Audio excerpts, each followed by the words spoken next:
మరి గంగరవలస గ్రామం పంచాయతీ గంగరవలస కొమరడ మండలం, అది మన్యం జిల్లా.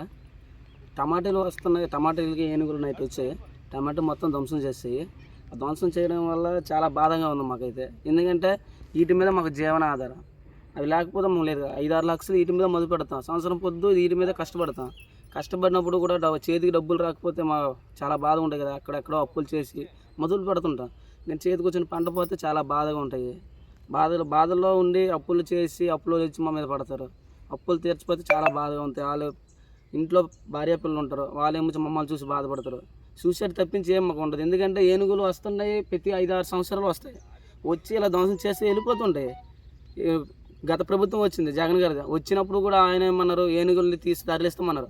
ఆ ప్రభుత్వంలో ఏం చేయలేదు. ఇప్పుడు ప్రభుత్వం వచ్చింది, పవన్ కళ్యాణ్ గారు ఏమన్నారు, ఏనుగుని తీసుకుని వస్తానన్నారు, తీసుకుని వెళ్తానన్నారు. దానికి ఇంత ఇన్ని కోట్లు అమలు పరిచయమన్నారు, కానీ ఒక ఏనుగు తీసుకుని రాలేదు, ఏనుగులు తీసుకుని వెళ్ళలేదు.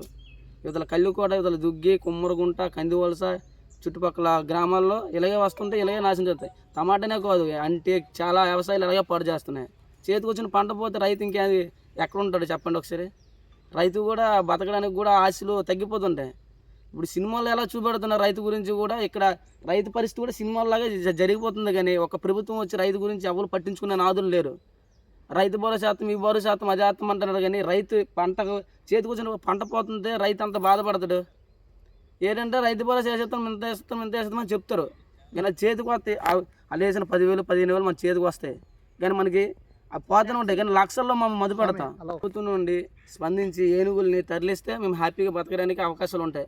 లేకపోతే రైతు అనేది భూమి మీద ఉండడానికి కూడా అవకాశాలు ఉండవు.